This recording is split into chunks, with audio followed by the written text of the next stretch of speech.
Assalamualaikum warahmatullahi wabarakatuh. Halo sahabat PPG. Perkenalkan, nama saya Ramadanur Homsah, NIM 221135343, PGSDB LPTK Universitas Sanata Dharma. Saya akan menjelaskan mengenai lembar instrumen profiling peserta didik.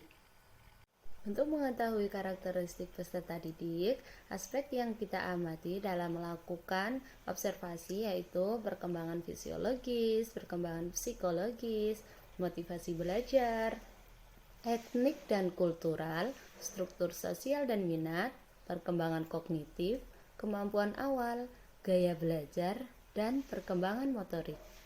Perkembangan fisiologis itu sendiri kita melihat dari perkembangan fisik peserta didik, misalnya dari tinggi badan, berat badan, pendengaran, penglihatan, serta kebersihan atau kerapian peserta didik. Selanjutnya, perkembangan psikologis yaitu pada ranah kognitif, emosi, dan psikososial serta moral peserta didik. Peserta didik yang mampu mengingat, menghafal, berpendapat, bertanya, menjawab, berhitung, serta tampil di depan kelas dengan baik.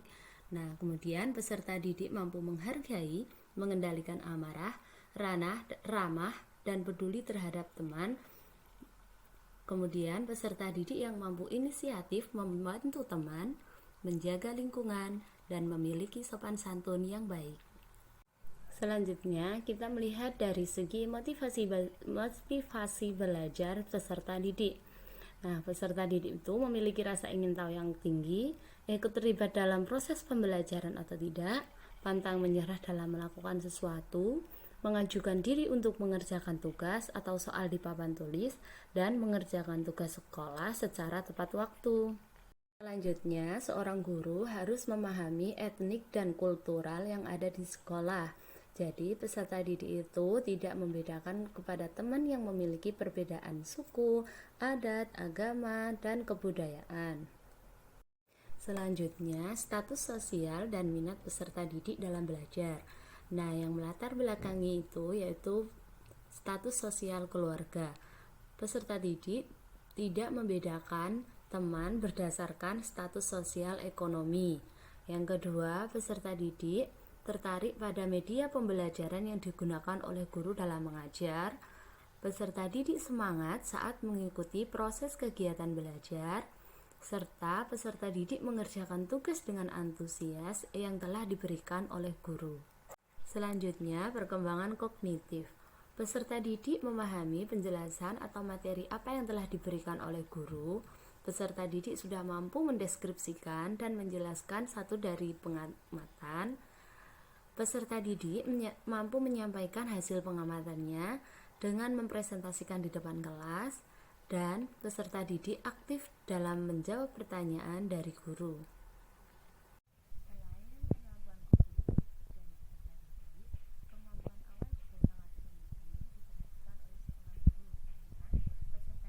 Memiliki pengalaman yang relevan dengan materi yang akan diajarkan di sekolah.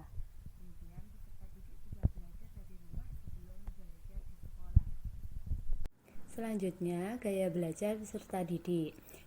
Peserta didik memiliki gaya belajar yang sangat berbeda-beda. Misalnya, peserta didik itu lebih mudah mengingat materi dengan cara mendengarkan penjelasan dari guru. Atau peserta didik itu lebih produktif jika belajar secara berkelompok. Atau peserta didik itu lebih suka membaca buku dan melihat gambar dibandingkan mendengarkan penjelasan dari guru. Nah, ada juga peserta didik yang mampu berkonsentrasi belajar ketika suasananya itu tenang. Nah, peserta didik itu ada pula yang lebih mudah memahami materi ketika melihat video pembelajaran. Kemudian, seorang guru harus melihat kemampuan motorik dari seorang peserta didik melalui misalnya peserta didik itu dapat menggerakkan tangan atau anggota tubuh lainnya dengan baik. Kemudian peserta didik itu memiliki fungsi gerak tubuh seperti berjalan, berlari, dan melompat dengan baik. Kemudian peserta didik itu mampu menulis dengan rapi melalui tangan kanan ataupun tangan kiri. Terima kasih sudah menonton. Semoga kita semua dapat menjadi guru yang dapat memahami peserta didik melalui observasi maupun wawancara dengan baik. Sekian, wassalamualaikum warahmatullahi wabarakatuh.